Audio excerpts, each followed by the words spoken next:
सुजाता का स्वभाव बहुत ही दयालु था। वो भले ही गरीब थी, फिर भी वो लोगों की मदद करने से कभी पीछे नहीं हटती थी। पर सुजाता को लोगों की मदद करते थे उसकी सास जानकी का मुंह बन जाता था। सुजाता, ये सुबह सुबह रोटियां किसे खिलाने ले जा रही है? माँ जी, वो सामने नीम के पेड़ के नीचे कल रात से बीमार बूढ़ी अम्मा भूखी बैठी हुई है, उनसे चला भी नहीं जा रहा, तो उन्हें 2 रोटी खिलाकर ये बुखार की गोली दे रही थी। रोटी और दवाई तो तू देकर आ जा, पर इन सब का तुझे कोई फल नहीं मिलने वाला। हम कल भी गरीब थे, आज भी गरीब हैं और कल भी गरीब ही रहेंगे। बल्कि तू ऐसे रोटियां बनाकर दूसरों को खिलाकर अपने घर में ही अनाज कम कर रही है। तू तो ऐसे करती है जैसे तू बहुत लखपति हो। ये तो वो कहावत हो गई, घर में नहीं है दाने, अम्मा चनी भुनाने। माँ जी, मैं व्यर्थ का दिखावा नहीं करती हूँ। मैंने रूखी सूखी रोटी बनाई है, वही अम्मा को दे रही हूँ, कोई पूरी पकवान नहीं बनाए। अक्सर ही सुजाता का मन अपनी सास के तानों के कारण बहुत खराब रहता था। सुजाता का पति मोहन गांव के सेठों के खेतों पर नौकरी करता था, जिसके उसे बहुत कम पैसे मिलते थे। मेहनत करके दिन भर में सेठ लोग उसे मुश्किल से 50 रुपए या फिर हद से हद 60-70 रुपए तक ही देते थे। महंगाई के जमाने में ये पैसे पूरे नहीं पड़ पाते थे। फिर भी सुजाता के चेहरे पर हमेशा सुकून रहता था, क्योंकि वो भगवान पर बहुत विश्वास रखती थी और सदैव अच्छे कर्म करती थी। वो कभी किसी का बुरा नहीं सोचती थी। एक दिन सुजाता अपने दोनों बच्चों ज्योति और मोनू के साथ बाजार से लौट रही थी। तभी सड़क के किनारे एक बूढ़ा आदमी टमाटर से भरी बैलगाड़ी लेकर जा रहा था। अचानक उसका बैलेंस बिगड़ा और टमाटर की भरी हुई गाड़ी पलट गई। उस समय सड़क पर कोई भी नहीं था। हे भगवान, ये क्या हो गया? मेरी तो पूरी गाड़ी उलट गई। इतने टमाटर अकेला कैसे गाड़ी में वापस भरूं? घबराओ नहीं बाबा, मैं तुम्हारी मदद करती हूँ। ज्योति, मोनू, चलो बच्चों, जल्दी जल्दी इनके टमाटर वापस गाड़ी में रखवा देते हैं। टमाटर सड़क पर इधर उधर दूर दूर तक बिखर गए। सुजाता ने अपने बच्चों के साथ मिलकर उस बूढ़े आदमी को सारे टमाटर बटोर कर जल्दी जल्दी गाड़ी में वापस करवा दिए। बहुत बहुत धन्यवाद बेटी, तुमने तो सारे टमाटर गाड़ी में वापस करवा दिए।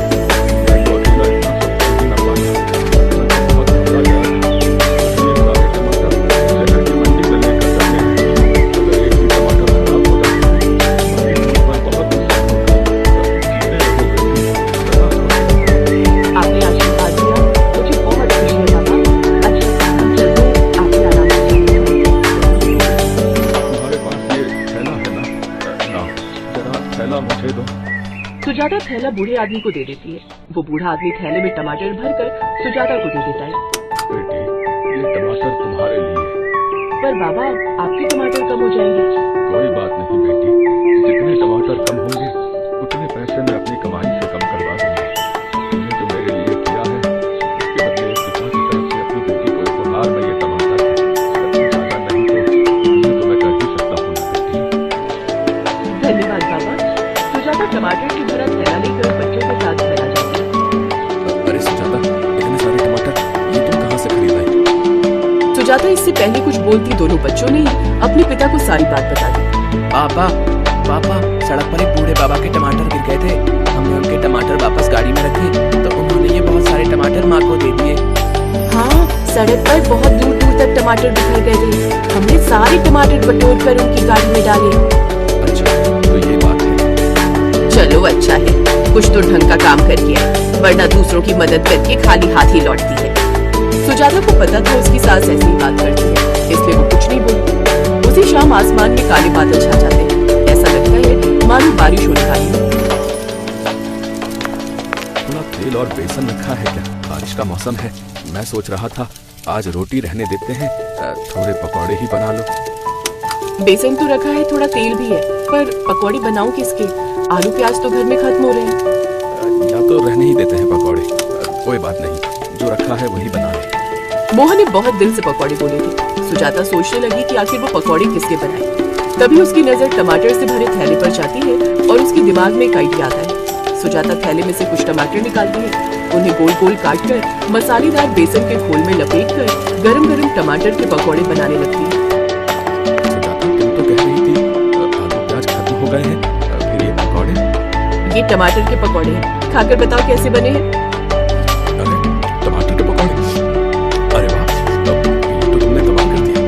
ये तो खाने में बहुत ही स्वादिष्ट है। सुजाता उस दिन सबको करारी करारी टमाटर के पकौड़े बनाकर खिलाती है। सबको टमाटर के पकौड़े बहुत बढ़िया लगते हैं। रात को सोते सोते सुजाता के दिमाग में कुछ चल रहा था।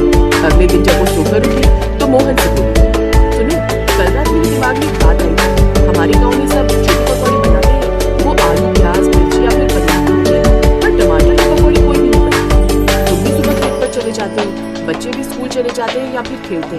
माँ जी भी मंदिर चली जाती हैं या फिर अपने काम करती हैं और मैं भी घर के काम करने के बाद खाली ही रहती हूँ। अगर तुम मुझे हामी भरो तो क्यों ना मैं शाम के समय टमाटर के पकौड़े का ठेला लगा लूं। इससे तुम्हें मदद मिलेगी और घर में पैसों की भी दिक्कत नहीं होगी। ये देखो, घर की बहू होकर अब बाजार में पकौड़े का ठेला लगाएगी। माँ जी, गाँव की सभी औरतें कुछ न कुछ काम करने के लिए जाती हैं और फिर मैं तो ये अपना खुद का काम कर रही हूँ।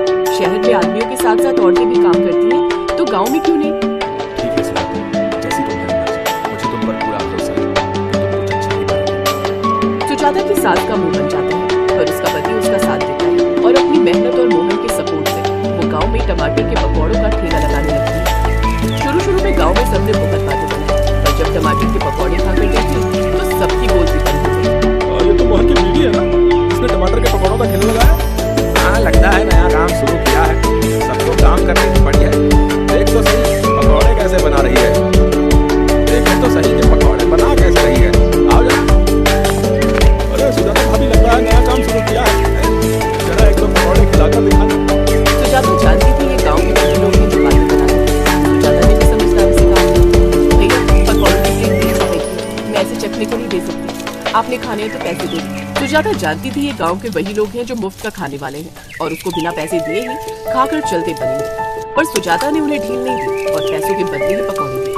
सुजाता टमाटर के पकौड़े बहुत ही स्वादिष्ट बनाती है, ये बात सभी गांव वाले जानते थे। धीरे धीरे सुजाता के ठेले पर ग्राहकों की भीड़ लगने लगी। सुजाता के पास आज जो भी था वो सब उसके अच्छे कर्मों का फल था जो उसे ईश्वर से प्राप्त हुआ था। रजनी का पति राजेश एक फैक्ट्री में नौकरी करता था।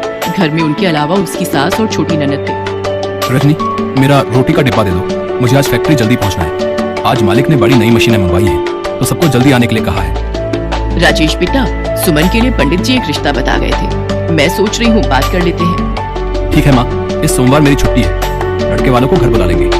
क्यों रजनी, तुम बताओ। हाँ ठीक रहेगा, मैं घर पर ही कुछ अच्छा खाने का बना लूंगी। ये बढ़िया बात है। अच्छा, मैं चलता हूँ।